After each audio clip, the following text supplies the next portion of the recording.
Hi, let's talk about kitchen witchery today. Kitchen witchery is really just cooking with intention. Have you ever been sick and had someone make you homemade chicken noodle soup? And when you ate it, you suddenly miraculously felt better. Chances are, while that person was cooking, they were thinking of you and thinking of how they wished you were better and how they hoped the soup helped you. So they were putting those intentions into the food. And then you ingested it and you took those energies into your body where it helped fight off whatever sickness you had. It's really that simple. So let's talk about kitchen witchery around Sabbats, specifically the Sabbath that's coming up fast, Ostara. Ostara is the spring equinox. It's the time where we have equal parts day and night. It's also the time of new beginnings, of plantings, of fertility. When we look outside, the earth is pretty blah right now.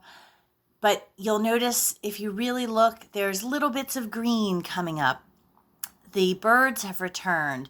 You might notice the animals coming out more if you live in an area where there's wildlife. Ostara is my favorite holiday because from now on, every morning when I go out into my garden, there's new stuff to see. And that's exciting after a long winter. If we start thinking about our ancestors at this time of year, their food stores looked just like our outside looks, pretty blah. All they had left was whatever they had preserved for the winter and maybe some dried fruits or dried berries, some seeds, some nuts, not a lot to choose from. So now was the time where food started to slowly become abundant.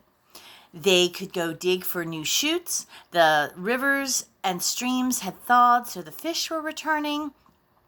They went and hunted eggs, like our kids hunt Easter eggs. They hunted birds' eggs, specifically just to get the protein to help them renew and rejuvenate after a long winter.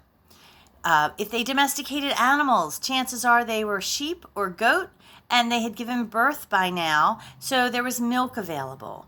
There was new meat available.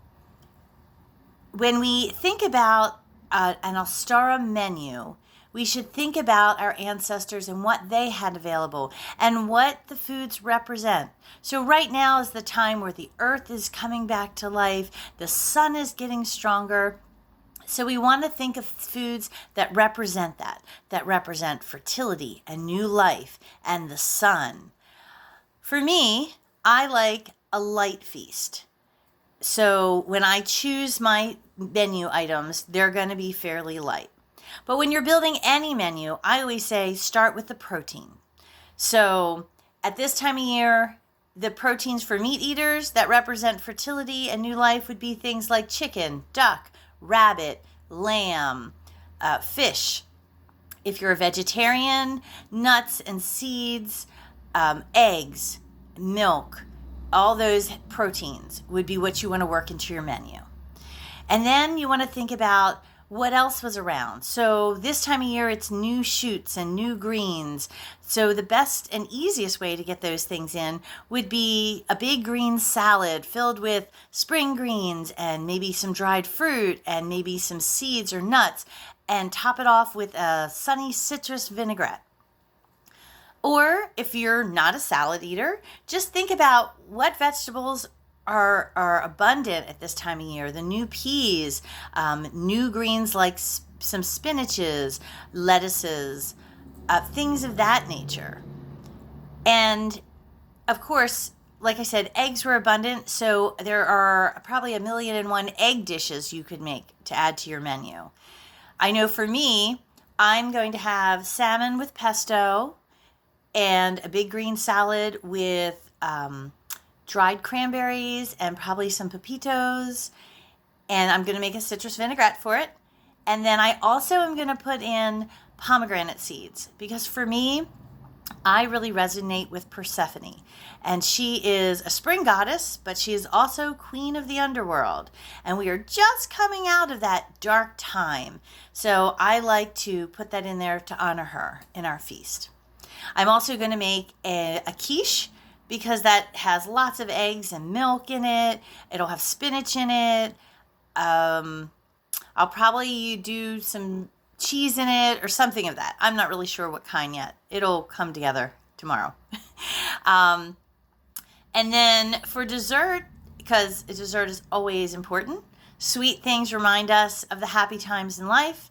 They remind us to be happy, and who doesn't like dessert? So this time of year, good desserts are things like custards and flans. If you want to embrace the milk aspect, a tres leche cake. I myself am going to try an ambitious dessert, although it's supposed to be easy. It's called bird's milk, and it's a Hungarian dish, and I'm making it in honor of my father-in-law who passed through the veil at Samhain. So it is poached meringues floating in vanilla custard. Never attempted it. Wish me luck.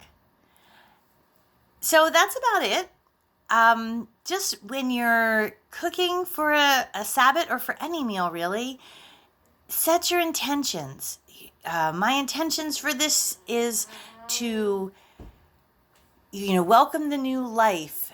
Right now, we're all kind of hunkering down, and it's kind of a scary time, but my intentions are that my family can embrace togetherness, and that when we come out of this time, we will be bursting forth with new life, bursting forth with just everything will seem new. So happy Ostara, blessings to everyone, and enjoy your feast.